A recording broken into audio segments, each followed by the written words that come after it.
The Master. Once upon a time, a master was talking to a crowd of people, and his message was so wonderful that everyone felt touched by his words of love. In the crowd there was a man who had listened to every word the master said. This man was very humble and he had a great heart. He was so touched by the master's words that he felt the need to invite the master to his home. When the master finished speaking, the man walked through the crowd, looked into the eye of the master and told him, "I know you are busy and everyone wants your attention. I know you hardly have time to even listen to my words, but my heart is so open and I feel so much love for you that I have the need to invite you to my home. I want to prepare the best meal for you. I don't expect you will accept, but I just had to let you know." The master looked into the man's eye and with the most beautiful smile he said, "Prepare everything. I will be there." Then the master walked away. At these words, the joy in the man's heart was strong. He could hardly wait to serve the master and to express his love for him. This would be the most important day of his life. The master was going to be with him. He bought the best food and wine and found the most beautiful clothes to offer as a gift to the master. Then he ran home to prepare everything to receive the master. He cleaned his entire home and prepared the most wonderful meal and made the table look beautiful. His heart was full of joy because the master would soon be there. The man was waiting anxiously when someone knocked at the door. Eagerly he opened the door, but instead of the master he found an old woman. She looked into his eyes and she said, "I'm starving. Can I please have a piece of bread?" The man was a little disappointed because it was not the master. He looked at the woman and said, Please come in." He sat her in the place he had prepared for the master and gave her the food he had made for the master, but he was anxious and could hardly wait for her to finish eating. The old woman was touched by the generosity of this man.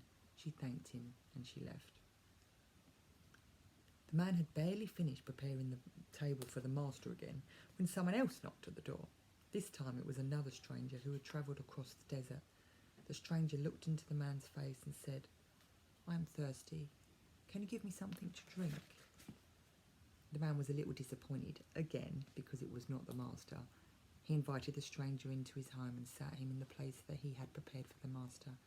He served the wine he had intended to give the master, and when the stranger left, the man again prepared everything for the master. Someone knocked at the door again.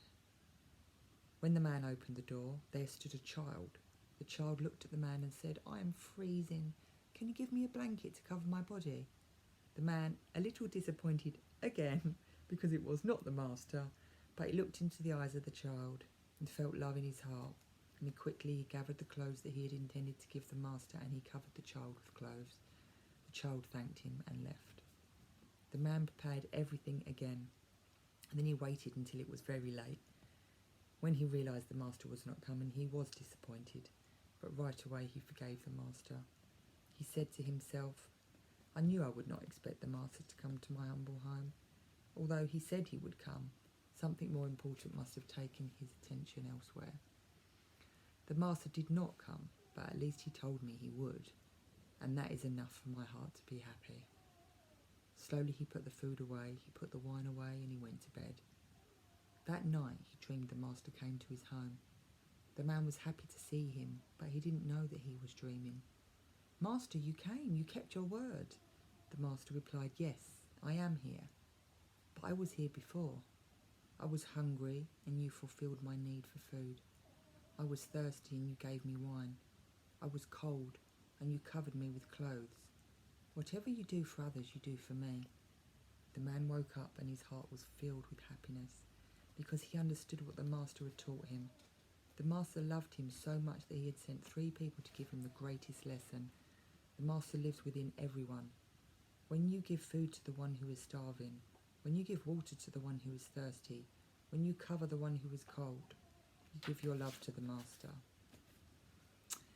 And we are all one, and we are all love. And when we take a moment to see ourselves in other people and to see that we are all one, it is a very humbling place to find yourself. And it does open up a reality into life and this experience that we're experiencing to a whole different realm. It takes the impersonal. It's, you know, it's all me. But when you realise that actually it's we, it just takes it to a next level. And yeah, thank you. I love you. I love you.